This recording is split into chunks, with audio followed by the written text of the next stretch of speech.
दोस्तों, इस रिपोर्ट की शुरुआत सबसे पहले मैं इस इजराइल के कट्टरपंथी नेता के एक्सीडेंट से करना चाहूंगा। रात मैंने आपको कम्युनिटी में पोस्ट करके यह खबर बता दी थी कि इसका एक कार एक्सीडेंट हुआ है और यह हॉस्पिटल में पहुंच गया है। दरअसल वेस्ट बैंक से यह अपनी बेटी के साथ कार में आ रहा था। रामल्ला में एक चाकू कांड हुआ था। वहां पर एक महिला के ऊपर किसी शख्स ने चाकू से हमला किया था। 18 साल की वो महिला थी। वो गंभीर रूप से घायल हो गई और जिसने हमला किया था उसको वहां पर लोगों ने मार डाला। जब कहीं पर भी ऐसे पंगे होते हैं तो ये वहां पर जरूर पहुंचता है। कुछ कट्टरपंथी होते हैं ना, खुराफाती लोग, कि कहीं पर भी कोई पंगा होता है तो वहां पर जरूर पहुंच जाते हैं। ये इजराइल का राष्ट्रीय सुरक्षा मंत्री है, तो ऐसी जगहों पर ये अपनी टांग अड़ाने जरूर पहुंचता है। फिलहाल ये वहां से वापस आ रहा था। रामल्ला में ये हत्याकांड हुआ था, वहां से वापस आ रहा था। वेस्ट बैंक के अंदर इसकी कार आगे बढ़ रही थी, एकदम से एक दूसरी कार से टकराती है और फ्लिप होकर रोड पर पलथे खाती हुई डिवाइडर से जाकर टकरा जाती है। जिस वक्त इसकी कार का एक्सीडेंट हुआ, कार फ्लिप होकर रोड पर पलट गई। इसकी बेटी भी उस कार में मौजूद थी। सुरक्षा गार्ड जो आसपास मौजूद थे तुरंत वहां पर पहुंचते हैं। गाड़ी की शीशे तोड़कर जो सामान भरा हुआ था उसको सामान को बाहर निकालकर फिर इस कचरे को बाहर निकालते हैं। इस कचरे को बाहर निकालकर रोड पर जब लिटाया तो इसकी गर्दन काम करना बंद कर चुकी थी। इसकी गर्दन में एक बड़ी इंजरी हुई है। कुछ रिपोर्ट्स तो ऐसी भी आ रही हैं कि गर्दन इसकी टूट गई है। कुछ रिपोर्ट्स ऐसी आ रही हैं कि हाँ, गर्दन में चोट लगी है, लेकिन अभी पूरी तरह से मामला कंफर्म नहीं हुआ है। हालांकि इसको तुरंत हॉस्पिटल भेज दिया गया है। लेकिन यह बात तो कंफर्म है कि इसकी गर्दन में चोट आई है, क्योंकि जब इसको कार से निकाला गया खींचकर तो ये बेसुध होकर रोड पर ऐसे लेट गया था। अगर थोड़ी बहुत चोट आई होती तो थोड़ा बहुत तो ये हिलता डुलता, लेकिन शायद इसकी गर्दन में ही कोई ज्यादा चोट आई है, इसलिए ये बेसुध होकर ऐसे रोड पर ही पड़ गया था। फिलहाल इसको लेकर अभी कोई ताजा अपडेट सामने नहीं आया, लेकिन खबर यही है कि ये हॉस्पिटल में एडमिट है। उधर खबर लाल सागर से आ रही है। लाल सागर में हुतीज ने बहुत दिन के बाद बहुत सारी मिसाइलों से एक खतरनाक हमला एक ब्रिटिश जहाज पर किया है। ब्रिटेन का एक जहाज एंड्रोमेडा स्टार लाल सागर से गुजर रहा था। इस पर कई सारी एंटीशिप बैलिस्टिक मिसाइलों से हुतीज ने हमला किया है और इस जहाज को बहुत बड़ा नुकसान हुआ है। काफी दिन के बाद इतना बड़ा हमला हुतीज ने लाल सागर के अंदर किया है। हुतीज का कहना है कि अगर कुछ और अरब देशों ने हमारी तरह काम किया होता, गाजा का साथ दिया होता, तो आज ये गाजा की जंग 200 दिन तक नहीं चलती। हुतीज ने फिर ऐलान कर दिया है कि वो खुलकर एक बार फिर से लाल सागर के अंदर हमले शुरू कर देंगे।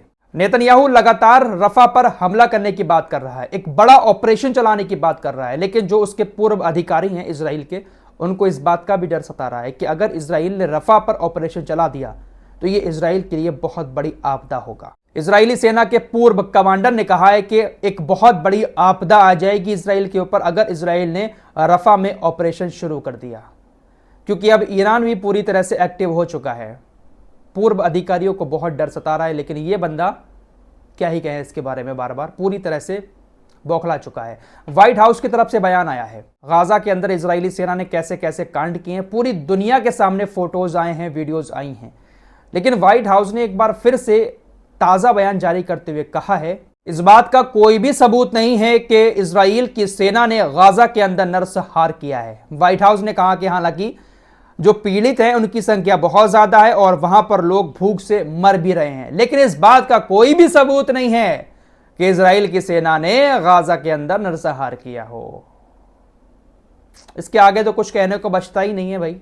इन लोगों से मदद की उम्मीद रखना शायद सबसे बड़ी बेवकूफी होगी। पूरी दुनिया ने देखा है कि इजराइल की सेना ने गाजा के लोगों के साथ क्या किया है, लेकिन इनको कभी सबूत ही नहीं मिलता है। ढोंग करने के नाम पर गाजा के करीब समुद्र में ये एक बंदरगाह तैयार कर रहे हैं। आधी बंदरगाह तैयार हो चुकी है। अमेरिका की एजेंसी पेंटागन का कहना है कि हम इस बंदरगाह को इसलिए तैयार कर रहे हैं गाजा के समुद्र के किनारे, ताकि गाजा के लोगों को समुद्र के जरिए भी मदद पहुंचा सकें। इजराइल डिफेंस फोर्सेस का कहना है कि हां, हम इस बंदरगाह को बनाने में काफी मदद कर रहे हैं। हम भी चाहते हैं कि गाजा के लोगों को समुद्र के जरिए मदद पहुंचे।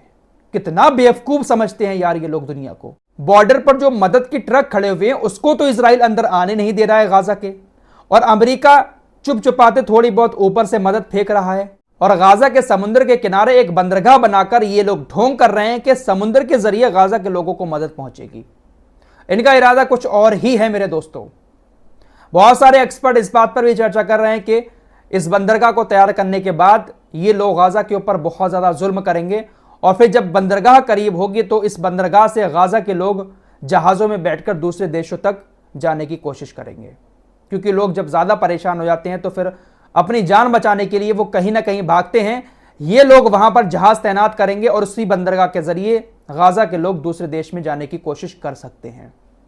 और दूसरा जो नेचुरल गैस का प्लांट है वहां पर इस बंदरगाह को बनाकर अमेरिका इजराइल उस नेचुरल गैस प्लांट पर भी कुछ ना कुछ कर सकते हैं। गाजा के लोगों की मदद का तो सिर्फ बहाना है। ये जो बंदरगाह बन रही है, अमेरिका और इजराइल की मर्जी से इस बंदरगाह से ये लोग कुछ बड़ा कांड करने वाले हैं।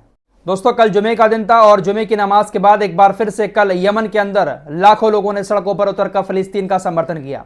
साथ ही साथ जो अमेरिका के स्टूडेंट्स, प्रोफेसर फिलिस्तीन के सपोर्ट में कॉलेज, यूनिवर्सिटीज़ में प्रदर्शन कर रहे हैं, जिनको अमेरिका की पुलिस गिरफ्तार कर रही है, उनको पीट रही है, उनको लेकर भी यमन के लोगों ने कहा, डियर अमेरिकी स्टूडेंट्स, ये लोग आपको गिरफ्तार कर सकते हैं लेकिन ये आपका हौसला कभी नहीं तोड़ सकते। यमन के लोगों ने अमेरिका के उन छात्रों का समर्थन किया। दोस्तों, अमेरिका और इजराइल दुनिया में हमेशा इसलिए राज करते रहे क्योंकि इन लोगों ने अपने साथ पूरे यूरोप को जोड़ रखा है, लेकिन अब वक्त बदल चुका है। ईरान, रूस और चाइना जैसे बड़े देश भी अब एक साथ नजर आ रहे हैं। साथ में उत्तर कोरिया भी इन लोगों के साथ है और ये चीज अमेरिका को अब पसंद बिल्कुल नहीं आ रही है। अमेरिका का विदेश मंत्री एंटनी ब्लिंकन चाइना पहुंचा था। चाइना के राष्ट्रपति से उसने मुलाकात की, बहुत सारी चर्चाएं हुई हैं। इसके जाने से पहले ईरान के रक्षा मंत्री भी चाइना पहुंचे थे, रूस के रक्षा मंत्री भी चाइना पहुंचे थे। रूस और ईरान के रक्षा मंत्री के बीच मुलाकात भी हुई चाइना के अंदर। लेकिन जब ये चाइना पहुंचा तो इसने शी जिनपिंग से मुलाकात करते हुए कहा कि देखिए भाई, आपकी नज़दीकियां जो हैं वो ईरान के साथ बहुत ज़्यादा बढ़ रही हैं। आप ईरान से जो तेल खरीदते हैं उस तेल को खरीदना बंद कर दें। अगर आपने ईरान से तेल खरीदना बंद नहीं किया तो हम आपके ऊपर बहुत सारे प्रतिबंध लगा देंगे। ये कितना बेवकूफ़ समझते हैं सबको। शी जिनपिंग हंसता होगा इनकी बातों पर।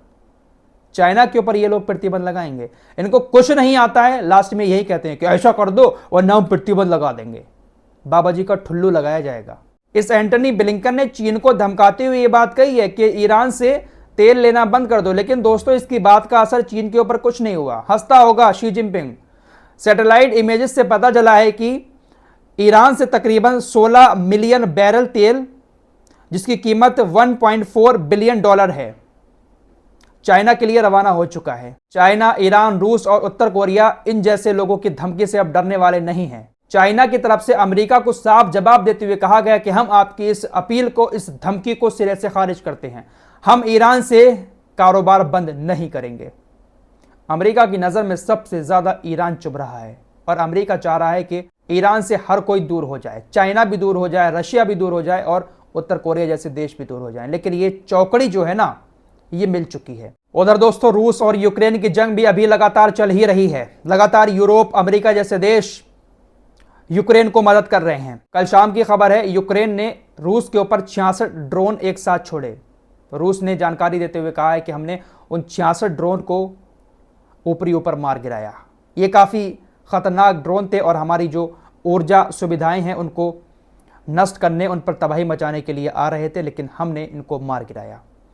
दोस्तों, यूक्रेन एक छोटा सा देश है, ज़्यादा कुछ नहीं है उसके पास, लेकिन ये यूरोप के देश और अमेरिका बड़ी मात्रा में हथियार और मदद यूक्रेन की कर रहे हैं और यूक्रेन रूस के साथ जंग लड़ रहा है। तो ये लोग सबकी मदद करते हैं, लेकिन अगर इनके दुश्मनों की कोई मदद कर दे तो इनको बहुत ज़्यादा परेशानी हो जाती है। फिलहाल इस रिपोर्ट में इतना ही। मिलते हैं कुछ और नई खबरों के साथ, तब तक के लिए अपना ख्याल रखिएगा। अल्लाह हाफिज़।